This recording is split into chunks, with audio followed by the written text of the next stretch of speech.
M के times news में आपका स्वागत है। मैं हूं एम के आजाद।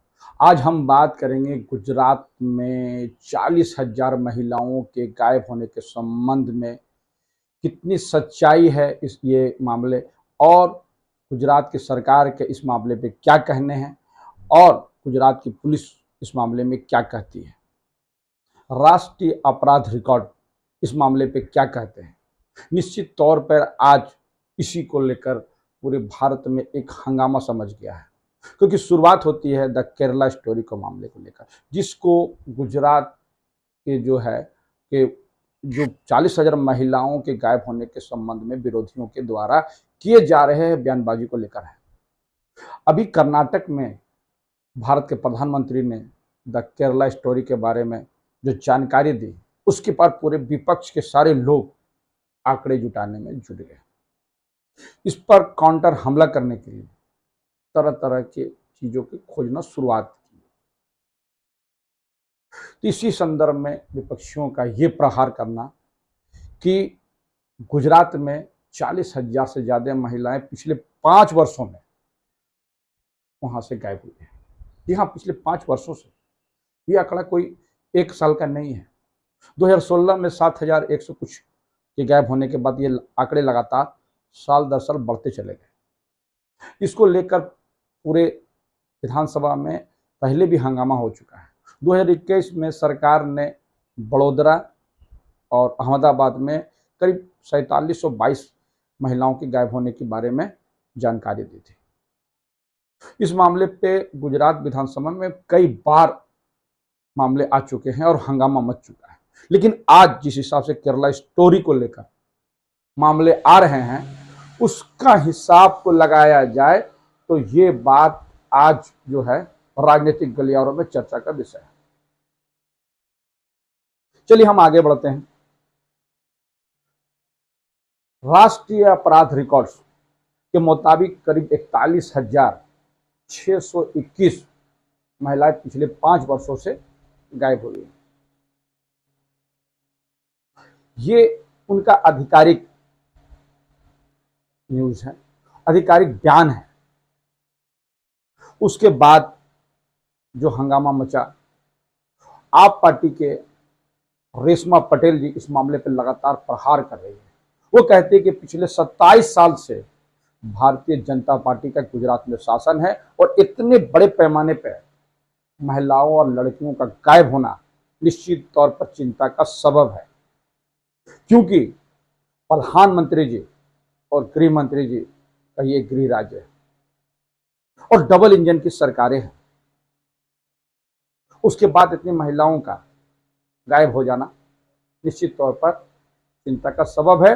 और रेशमा पटेल जी इस मामले में कहती है कि निश्चित तौर पर सरकार को इसकी जांच अवश्य कराना चाहिए और उन लोगों का, जो लोग गायब हुए, उनका पुनर्वास्थान का और सारी व्यवस्थाएं करना चाहिए।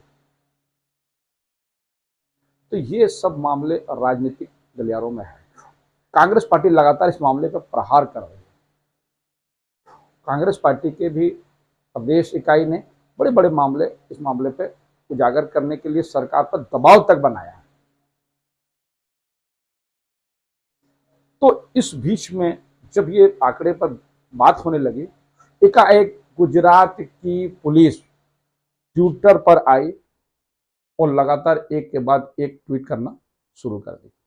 गुजरात पुलिस का कहना है कि ये आंकड़े जब दिखाया गया कि जब राष्ट्रीय अपराध रिकॉर्ड्स में जब ये बात आई कि 41,621 जो महिलाएं और लड़कियां जो गायब हुई है, उसके बाद गुजरात पुलिस ने करीब 95% महिलाओं को वापस लाने में कामयाबी हासिल की है।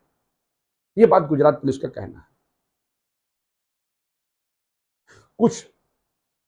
सिर्फ कुछ लड़कियां या महिलाएं जो है वो खुद आना नहीं चाहती है। ये मामले भी गुजरात पुलिस ने अब इस मामला सामने लाई। ये 8 मई का बात है। गुजरात पुलिस इस मामले पर कहना चाहती है कि गुजरात की जो पुलिस को की छवि और गुजरात सरकार की छवि को खराब करने का विपक्षियों का एक षड्यंत्र सा है।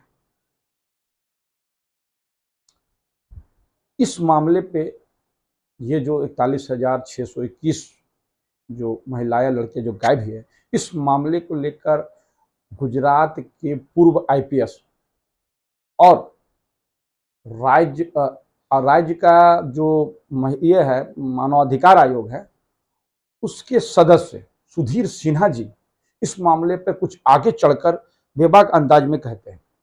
वो कहते हैं कि निश्चित तौर पर यहाँ की महिलाएं लड़कियों को दूसरे राज्यों में भेज दिया जाता है और जबरन उससे वेश्यावृत्ति तक कराई जाती है। पुलिस इस मामले को लेकर बहुत ज्यादा संवेदनशील नहीं होती है और जिस तरह हत्याओं को लेकर पुलिस सेंसिटिव होती है, उस तरह ये जो मामले को नहीं देखती है। उसका एक तर्क ये भी है कि पुलिस जो है ब्रिटिश काल के तरह जो नियमों के तहत उसकी जांच करती है, जिससे ये ट्रैकिंग नहीं हो पाता। क्योंकि वे आईपीएस अधिकारी रहे हैं गुजरात में और राज्य के मानवाधिकार के अभी सदस्य होने के नाते उनकी बात पर लोगों को ज्यादा विश्वास होता दिख रहा है। जो विपक्षियों का कांग्रेस या आप पार्टी हो या दूसरे विपक्षी पार्टियों का जो बात है, वो तो राजनीतिक प्रहार के रूप में देखता है, लेकिन पूर्व आईपीएस सुधीर सिन्हा जी के यह बयान निश्चित तौर पर चिंता की तरफ लोगों को ले जाता है। आज द केरला स्टोरी को लेकर पूरे भारत में हंगामा मचा हुआ है और हंगामा इसलिए भी मच गया है कि जिस हिसाब से यूपी, मध्य प्रदेश और कई राज्यों में सरकार इसको टैक्स फ्री कर दी और ममता बनर्जी ने इसको अपने राज्य में नहीं दिखाने के लिए अड़ गई, मामले और संगीन हो गया है और बड़ा इस पर जो है राजनीति होना शुरू हो गया।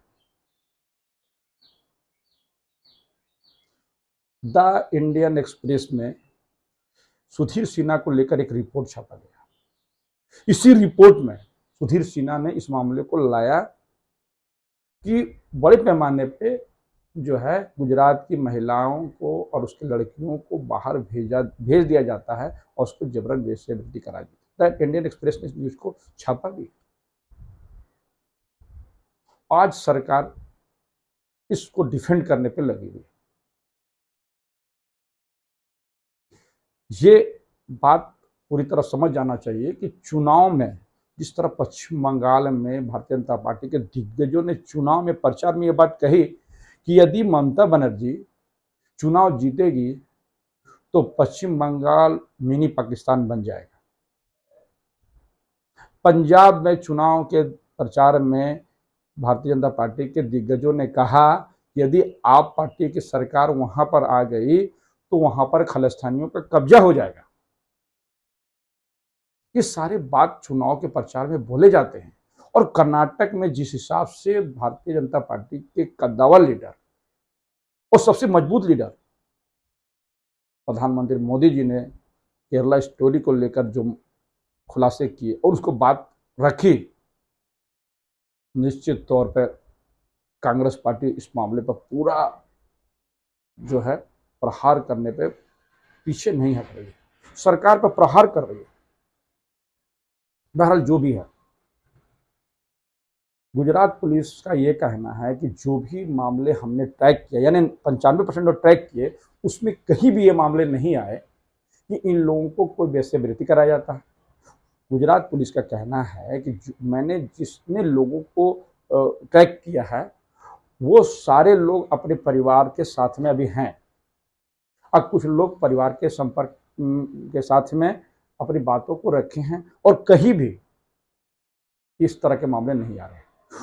गुजरात पुलिस का दावा है कि जो महिलाएं या लड़कियां गायब हो रही है, जांच के क्रम में पता चला कि ये पारिवारिक कलह या किसी लड़के के द्वारा भाग जाना या फिर परीक्षाओं में सफल नहीं होने और कई मामले को लेकर ये लड़कियां और महिलाएं गायब हो रही है। तो सवाल अगर हम गुजरात पुलिस पे इसी बात को रखें तो क्या गुजरात में इतनी पारिवारिक कलह हो रही है? क्या इतनी लड़कियां वहां पर फेल हो जा रही है? क्या इतनी लड़कियां दूसरे लड़कियों के साथ भाग जा रही है?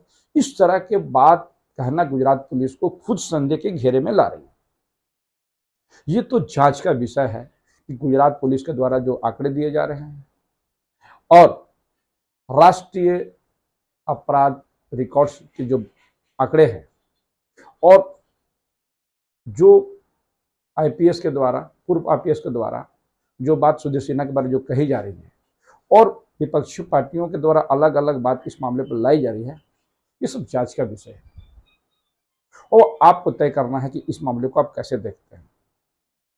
चूंकि ये महिलाओं का बड़ा मामला था और भारतीय जनता पार्टी ने एक नारा दिया था, बेटी पढ़ाओ बेटी बचाओ। बेटी पढ़ाओ बेटी बचाओ के जो नारे के बाद अगर 40,000 से ऊपर महिलाएं गुजरात में गायब हो रही है, जिसमें पिछले 27 साल से जिसका राज हो, निश्चित तौर पर चिंता का सबब है और विपक्षियों को ये कहना उसके हिसाब से जायज नजर आता है। हमारा वीडियोस कैसा लगा अपना कमेंट्स में कमेंट्स जरूर करें और हमारे न्यूज चैनल को सब्सक्राइब करना ना भूलें। नमस्कार।